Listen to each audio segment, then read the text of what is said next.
All right, peace, family, and welcome to the community. And what I want to do is talk to you about our Monday fast. This is a fast that I prescribe everyone in the Sacred Society to do, okay? Now, this goes far beyond the physical benefits, even though those benefits are voluminous, right? This is sharpening your spiritual technology. It's energetic alignment. It is a sharpening ritual for the real God body within you. Now, here's the structure. The last meal you eat on Sunday, right? That's when you'll eat on Monday, okay?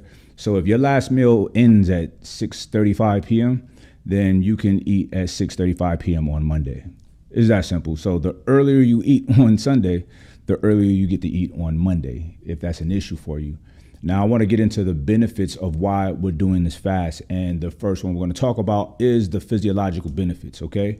Your digestive system is getting a break, a much needed break, right? And when that happens, that energy can be redirected. So instead of spending hours of processing food, your body starts repairing cells, flushing waste, and increasing growth hormone, even resetting parts of your immune system. So what happens is your insulin levels begin to stabilize and your body becomes more efficient at using fat and burning fat as fuel, as energy, versus it being stored and making your midsection a little bit plump and rotund. Also, your mind starts becoming sharper. The mental clarity is enhanced, right? Brain fog goes away. You start thinking clear, speaking clear. From there, we can roll right into the psychological benefits. The main thing is you're war ready now, right? You are increasing your stress resilience. You are increasing your willpower, right? You're controlling something that controls most Americans. 75% of all Americans are overweight and obese. So you're controlling that beast. You're taming that beast, right? You're moving from instinct to intention. And that's what a real sovereign person does. A real elevated, evolved person, they don't move on instincts. It's intention. So this is teaching you how to be in the presence, in the now, right? You're not distracting yourself with snacks or pleasure.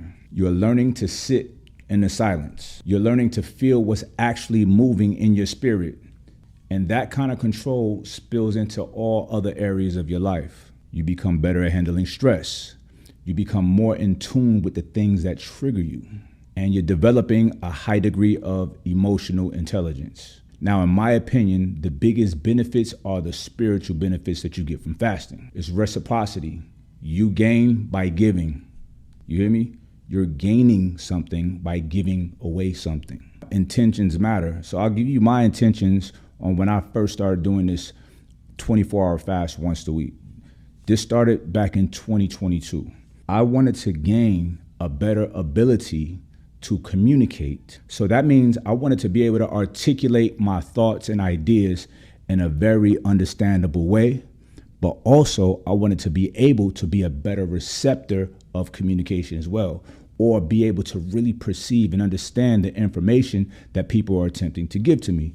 I've been in many situations to where somebody says something, but it's not what they really want to say. The words coming out of their mouths is not what they really want to articulate from their heart or from their mind. People are always coming from different places from where we are. A person's view of the world and their lens is going to be different from yours or mine. They want to say something, right?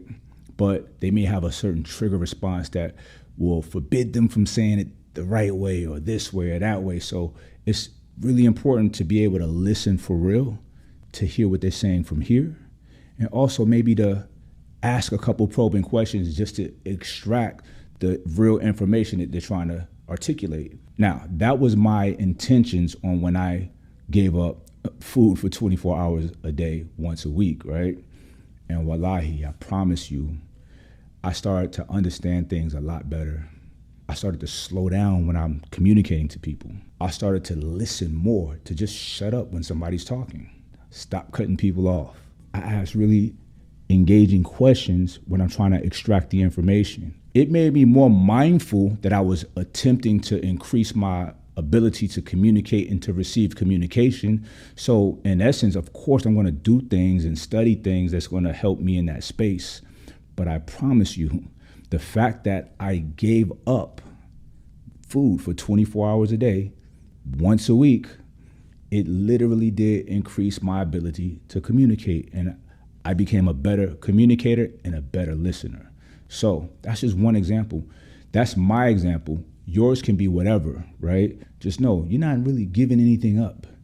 You're gaining strength. You're gaining emotional resilience. You're gaining stress resistance. Because it's stressful not to eat when you want to eat, right? It's stressful to not feed that pleasure beast that's inside of you. It's like a pleasure tapeworm, okay? And you don't want to always indulge in things that are pleasurable, because things that are pleasurable right now, just in a short term, a lot of times they're detrimental to you long term, right? Think about food. Think about food high in carbs or sugar, right? These foods spike your insulin over and over and over. And it's hard to not eat them because they taste so good. It's so satisfying, right? You know it tastes good. It does something good for you right now, immediately right now.